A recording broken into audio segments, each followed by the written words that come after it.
Who are you? I asked. I am known by many names. Changing Woman, Gaia, Ayakulujutsi, Kuan Yin, Grandmother Spider, and even Dawn. As she spoke each name, her face was transformed, so that I was dizzied by her power. She must have understood, because she paused and flashed her beautiful smile at me again, and her face settled back into the woman I had first seen. But you, Zoe Bird, my daughter, may call me by the name by which your world knows me today. Nyx. Nyx? My voice was barely above a whisper. The vampire goddess? In truth, it was the ancient Greeks, touched by the change, who first worshipped me as the mother they searched for within their endless night. I have been pleased to call their descendants my children for many ages. And yes, in your world, those children are called vampire. Accept the name Uetsi Agehutsa. In it, you will find your destiny. I could feel my mark burning on my forehead, and all of a sudden I wanted to cry. I don't understand. Find my destiny? I just want to find a way to deal with my new life, to make this all okay. Goddess, I just want to fit in someplace. I don't think I'm up to finding my destiny.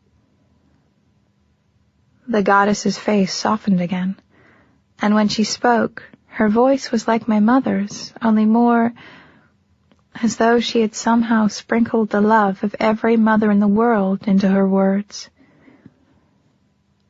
Believe in yourself, Zoe Redbird. I have marked you as my own.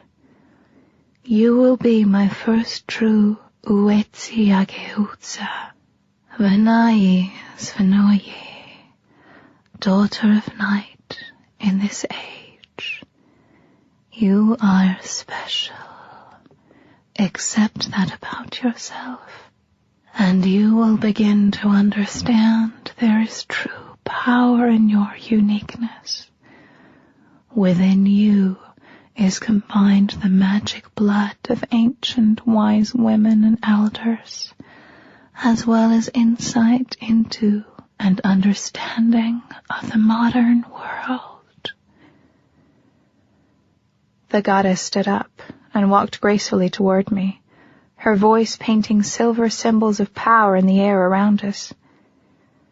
When she reached me, she wiped the tears from my cheeks before taking my face in her hands. Zoe Redbird, daughter of night, I name you my eyes and ears in the world today. A world where good and evil are struggling to find balance. But I'm 16. I can't even parallel park. How am I supposed to know how to be your eyes and ears? She just smiled serenely. You are old beyond your years, Zoe Bird.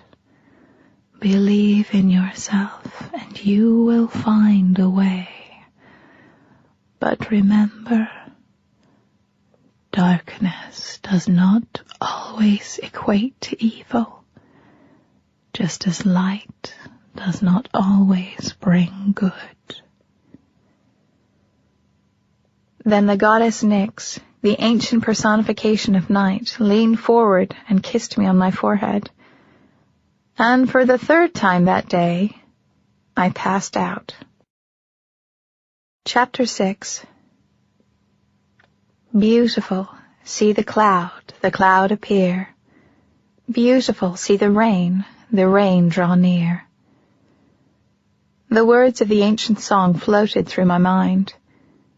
I must be dreaming about Grandma Redbird again. It made me feel warm and safe and happy, which was especially nice since I'd felt so crappy lately. Except I couldn't remember exactly why. Odd. Who spoke? The little corn ear, high on top of the stalk. My grandma's song continued, and I curled up on my side, sighing as I rubbed my cheek against the soft pillow. Unfortunately, moving my head caused an ugly pain to shoot through my temples, and like a bullet through a pane of glass, it shattered my happy feeling as the memory of the last day overwhelmed me. I was turning into a vampire. I had run away from home. I had had an accident and then some kind of weird near-death experience. I was turning into a vampire? Oh my God. Man, my head hurt. Zoe Bird? Are you awake, baby? I blinked my blurry eyes clear to see Grandma Redbird sitting on a little chair close beside my bed. Grandma? I croaked and reached for her hand. My voice sounded as terrible as my head felt. What happened? Where am I? You're safe, little bird. You're safe. My head hurts. I reached up and felt the place on my head that was tight and sore, and my fingers found the prick of stitches. It should. You scared 10 years of my life from me. Grandma rubbed the back of my hand gently. All that blood? She shuddered, and then shook her head and smiled at me. How about you promise not to do that again? Promise, I said. So you found me? Bloody and unconscious, little bird. Grandma brushed the hair back from my forehead, her fingers lingering lightly on my mark. And so pale that your dark crescent seemed to glow against your skin. I knew you needed to be taken back to the House of Night, which is exactly what I did. She chuckled, and the mischievous sparkle in her eyes made her look like a little girl. I called your mother to tell her that I was returning you to the House of Night, and I had to pretend that my cell phone cut out so I could hang up on her. I'm afraid she's not happy with either of us. I grinned back at Grandma Redbird. Mom was mad at her, too. But Zoe, whatever were you doing out during the daylight? And why didn't you tell me earlier that you'd been marked? I struggled to sit up, grunting at the pain in my head, but thankfully it seemed I'd stopped coughing. Must be because I'm finally really here, at the House of Night. But the thought disappeared as my mind processed all of what Grandma had said. Wait, I couldn't have told you any earlier. The tracker came to school today and marked me. I went home first. I really hoped Mom would understand and take my side. I paused, remembering again the awful scene with my parents. In total understanding, Grandma squeezed my hand. She and John basically locked me in my room while they called their shrink and started the prayer tree. Grandma grimaced. So I crawled out my window and came straight to you, I concluded.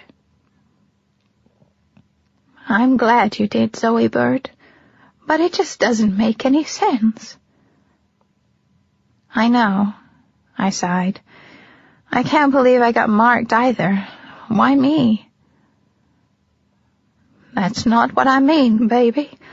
I'm not surprised you were tracked and marked. The Redbird blood has always held strong magic.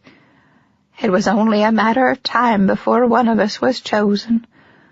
What I mean is that it makes no sense that you were just marked. The crescent isn't an outline. It's completely filled in.